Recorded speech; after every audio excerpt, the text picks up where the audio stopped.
প্রিয় ছাত্রছাত্রীরা, আজকে তোমাদের জন্য একটা নতুন ভিডিও নিয়ে চলে এসেছি। আজকের ভিডিও হলো প্রাচীন ভারতের ইতিহাস রচনার ক্ষেত্রে দেশীয় সাহিত্যের গুরুত্ব আলোচনা করো। এই প্রশ্নটি 20 নম্বর এসে থাকে। তাহলে অ্যান্সারটা শুরু করা যাক। প্রথম প্যারা, অতীতে যা ঘটেছিল তার সম্পূর্ণ ও সঠিক দৃশ্যাবলীর বর্ণনা কখনোই দেয়া যায় না। ঐতিহাসিকদের কাজ হলো আমাদের সামনে যতটা সম্ভব সেই সম্ভাব্য দৃশ্যাবলী তুলে ধরা। অতীত ঘটনার সম্যক ও নির্ভরযোগ্য পরিচয় পাওয়ার জন্য ঐতিহাসিককে নির্ভর করতে হয় আকর তথ্যসূত্রের উপর। ঐতিহাসিক যখন কোনো অতীত ঘটনার পরিচয় দেন, তখন তাকে তার বক্তব্যের ও মতামতের সমর্থনে পরীক্ষিত সাক্ষ্য প্রমাণ হাজির করতে হয়। অতীত সম্বন্ধে ঐতিহাসিকের মন গড়া সিদ্ধান্ত, যা উপযুক্ত আকর তথ্য দ্বারা সমর্থিত নয়, ইতিহাস চর্চায় তা গ্রাহ্য হয় না। সমস্ত ঐতিহাসিক ব্যাখ্যা শেষ পর্যন্ত নির্ভর করে ইতিহাসের বিভিন্ন তথ্যসূত্রের উপর, যেটি প্রধানত দুটি শ্রেণীতে বিভক্ত: সাহিত্যিক এবং পুরাতাত্ত্বিক উপাদান। নেক্সট প্যারা, প্রাচীন ভারতের সাহিত্যগত উপাদান খুবই কম। সুদূর প্রাচীনকাল থেকেই মানুষের জীবনধারা বোঝার জন্য সাহিত্যিক উপাদান রয়েছে। সাবধানতার সঙ্গে সেগুলি ব্যবহার করে ঐতিহাসিকরা ইতিহাস রচনা করে থাকেন। সাহিত্যগত উপাদানগুলোকে দুটি প্রধান ভাগে বিভাজন করা যায়: এক, দেশীয় উপাদান; দুই, বৈদেশিক উপাদান। দেশীয় উপাদানের প্রকারভেদ হলো যথাক্রমে বৈদিক সাহিত্য, মহাকাব্য, পুরাণ, স্মৃতিশাস্ত্র, অর্থশাস্ত্র, জীবনকথা ও স্থানীয় ইতিবৃত্ত, বিবিধ বিদ্যা বিষয়ক রচনা, সৃজনশীল সাহিত্য, বৌদ্ধ ও জৈন সাহিত্য, তামিল সাহিত্য। তোমরা এই পুরোটাকে ছকের সাহায্যে খাতায় লিখবে। নেক্সট প্যারা, খ্রিস্টপূর্ব ষষ্ঠ শতাব্দীর আগের ইতিহাস জানার জন্য বেদ তথা বৈদিক সাহিত্যের উপর আমরা পুরোপুরি নির্ভর করে থাকি। বৈদিক সাহিত্য বলতে ঋক, সাম, যজু, অথর্ব এই চারটি বেদ ছাড়াও ব্রাহ্মণ, আরণ্যক, সূত্র সাহিত্য ও উপনিষদকে বোঝায়।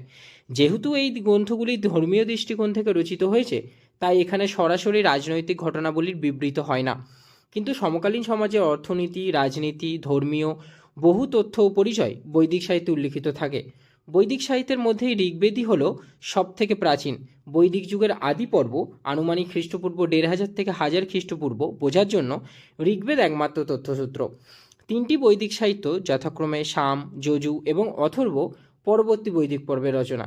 এগুলিতে সরাসরি রাজনৈতিক ঘটনাবলীর বিবরণ না থাকলেও তৎকালীন সমাজ, ধর্ম, অর্থনীতি এবং সংস্কৃতি সম্বন্ধে যথেষ্ট প্রমাণ পাওয়া যায়। নেক্সট প্যারা, আদি বৈদিক পর্বের তুলনায় পরবর্তী বৈদিক যুগে যে অর্থনৈতিক, সামাজিক ও ধর্মীয় জীবনে জটিলতা বৃদ্ধি পাচ্ছিল তার স্পষ্ট প্রমাণ পাওয়া যাবে পরবর্তী বৈদিক যুগের রচনাবলীতে। অন্যদিকে এই পর্বের উপনিষদ ছিল ভারতীয় দর্শনের মূল ভিত্তি। বৈদিক সাহিত্যের সীমাবদ্ধতা হলো তার রচনাকাল নিয়ে মতানৈক্য, যা এই সাহিত্যের উপযোগিতা ও গ্রহণযোগ্যতা কিছুটা সীমাবদ্ধ করেছে। নেক্সট প্যারা, ভারতীয় সভ্যতা ও সংস্কৃতির শ্রেষ্ঠ আধার হলো দুই সংস্কৃত মহাকাব্য রামায়ণ ও মহাভারত। এই দুই মহাকাব্যের রচনাকাল নিয়ে যথেষ্ট সন্দেহ আছে, তবে মনে করা হয় যে কোনো একক ব্যক্তি এগুলি রচনা করেননি, কারণ মহাভারতের রচনাকাল আনুমানিক খ্রিস্টপূর্ব 400 থেকে 400 খ্রিস্টাব্দ, অন্যদিকে রামায়ণের রচনাকাল আনুমানিক খ্রিস্টপূর্ব 200 থেকে 200 খ্রিস্টাব্দ। মহাকাব্যদ্বয়ের প্রধান গুরুত্ব হল ভারতীয় সমাজ ও সংস্কৃতির পরিবর্তনশীল চরিত্র সম্বন্ধে সম্যক ধারণা এই দুই গ্রন্থে পাওয়া যাবে। নেক্সট প্যারা, দুই মহাকাব্যের পাশাপাশি পুরাণগুলিও ইতিহাস রচনায় যথেষ্ট ভূমিকা রয়েছে। পুরাণগুলি বিশাল আয়তন ও সংখ্যায় সুপ্রচুর হলেও প্রধান পুরাণগুলি সংখ্যায় 18টি, যেমন অগ্নি, বায়ু, ভাগবত প্রভৃতি। পুরাণগুলি থেকে বিভিন্ন রাজবংশের বংশতালিকা উদ্ধার করা সম্ভব হয়েছে। প্রাচীন ভারতের ভৌগোলিক ধ্যান ধারণার জন্য পুরাণের বর্ণনা ব্যবহার করেছেন ঐতিহাসিকরা। পুরাণে ভারতবর্ষকে জম্বুদ্বীপ বা কুমারদ্বীপ বলে বর্ণনা করা হয়েছে এবং এই ভূখণ্ডকে 5, 7 এমনকি 9 ভাগে ভাগ করা হয়েছে। পুরাণগুলির ইতিহাস রচনার ক্ষেত্রে সীমাবদ্ধতা হলো এগুলি অতিরঞ্জন দোষে দুষ্ট। নেক্সট প্যারা, ইতিহাসের উপাদানরূপে স্মৃতিশাস্ত্রের ভূমিকা গুরুত্বপূর্ণ। স্মৃতিশাস্ত্রের আরেক নাম ধর্মশাস্ত্র। স্মৃতিশাস্ত্র সংখ্যায় অনেকগুলি, কিন্তু এদের মধ্যে মনুস্মৃতি ও যাজ্ঞবল্ক্য স্মৃতিই প্রধান। পরবর্তীকালে এগুলির ওপর টিকা রচিত হয়। এই গ্রন্থগুলিতে শুধুমাত্র রাজা ও আমলাদের নয়, বিভিন্ন বর্ণের মানুষের কর্তব্য সম্পর্কে সচেতন করার প্রয়াস আছে। সম্পত্তি রক্ষণাবেক্ষণ, হস্তান্তর ও ভাগবাটোয়ারা সম্পর্কিত আইন কানুন বর্ণনা আছে। অর্থাৎ আমরা এখান থেকে তৎকালীন সমাজের মানুষের দায়বদ্ধতা এবং বিভিন্ন আইন ও বিচার বিভাগ সম্বন্ধে জানতে পারি। নেক্সট প্যারা, স্মৃতিশাস্ত্রের ন্যায় অর্থশাস্ত্রও ইতিহাস রচনায় গুরুত্বপূর্ণ উপাদান। এক্ষেত্রে কৌটিল্যের অর্থশাস্ত্র নামক গ্রন্থটি সুপরিচিত। কৌটিল্যের পরিচয় নিয়ে সংশয় থাকলেও তার রচিত অর্থশাস্ত্র থেকে মৌর্য সাম্রাজ্যের যাবতীয় খুঁটিনাটি বিষয় জানা যায়, তা ঐতিহাসিকদের কাছে বেশ গুরুত্বপূর্ণ। নেক্সট প্যারা, প্রাচীন ভারতের বেশ কয়েকখানি জীবনী ও স্থানীয় ইতিবৃত্ত লেখা হয়েছিল। জীবনীগুলির মধ্যে অশ্বঘোষের বুদ্ধচরিত বোধহয় সব থেকে প্রাচীন।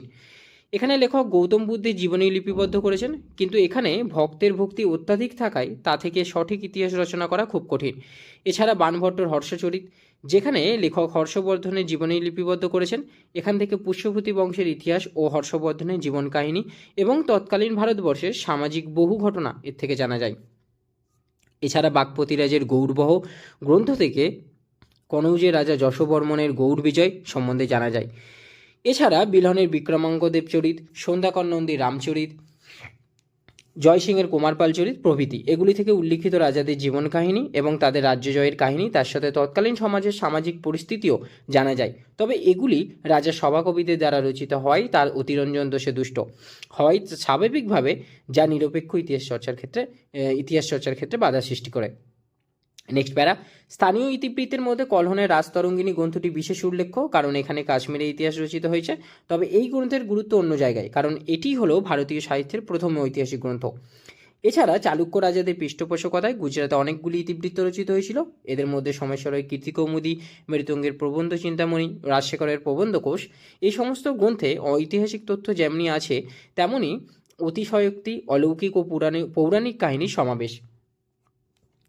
নেক্সট প্যারা, প্রাচীন ভারতের পণ্ডিতরা তাদের জ্ঞান ও বিদ্যা বিভিন্ন শাখায় তাদের বিশেষত্ব বজায় রেখেছেন, যেমন ব্যাকরণ, গণিত, জ্যোতির্বিদ্যা, চিকিৎসাশাস্ত্র, কৃষিবিদ্যা প্রভৃতি।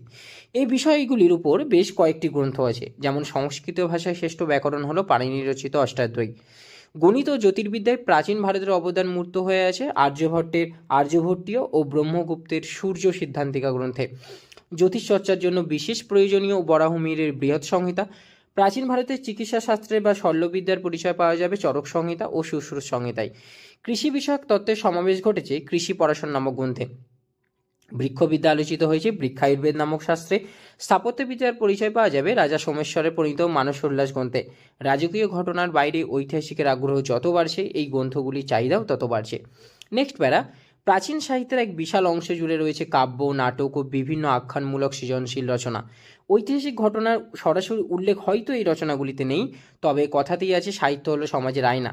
তাই এই সমস্ত গ্রন্থগুলিতে তৎকালীন সমাজের সমস্ত কিছুই চোখে পড়ে এবং এগুলি থেকেই ঐতিহাসিকের একটি বিশেষ যুগের সমাজ ও সংস্কৃতিকে জানার জন্য আগ্রহী হচ্ছেন।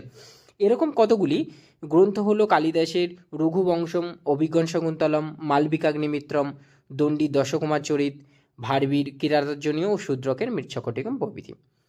নেক্সট প্যারা, প্রাচীন ভারতের ইতিহাস জানার জন্য বৌদ্ধ ও জৈন গ্রন্থগুলির অবদান কোনো অংশে কম নাই। বৌদ্ধ গ্রন্থগুলির মধ্যে দীপবংশ, মহাবংশ, মিলিন্দপন, এগুলি থেকে বুদ্ধের জীবন, বৌদ্ধ ধর্মের বিকাশ, সাধারণ মানুষের উপর তার প্রভাব ও সমকালীন কিছু রাজনৈতিক ঘটনাবলীরও পরিচয় পাওয়া যায়। জৈন গ্রন্থগুলির মধ্যে ভগবতী সূত্র বিশেষ গুরুত্বপূর্ণ, যেখানে খ্রিস্টপূর্ব ষষ্ঠ শতকে ভারতের 16টি রাজ্যের গড়ে ওঠার বর্ণনা পাওয়া যায়। এছাড়া ভদ্রবাহুর কল্পসূত্রে বিভিন্ন জৈন তীর্থঙ্করদের জীবন বৃত্তান্ত জানা যায় এবং হেমচন্দ্রের পরিশিষ্ট পার্বণেও মৌর্য যুগের বিভিন্ন তথ্য আছে।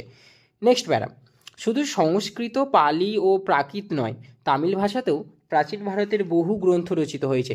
এই তামিল সাহিত্য ইতিহাসে সঙ্গম সাহিত্য নামে সমধিক প্রসিদ্ধ। সঙ্গম বলতে বোঝায় তামিল কবিদের সংঘ বা সম্মেলনকে। এগুলি সাধারণত রাজা বা সর্দারের আনুকূল্যে আয়োজিত হতো। আনুমানিক 300 থেকে 600 খ্রিস্টাব্দের মধ্যে এগুলি রচিত হয়েছিল। সঙ্গম সাহিত্য, আখ্যান, উপদেশাবলী এই দুই ভাগে বিভক্ত।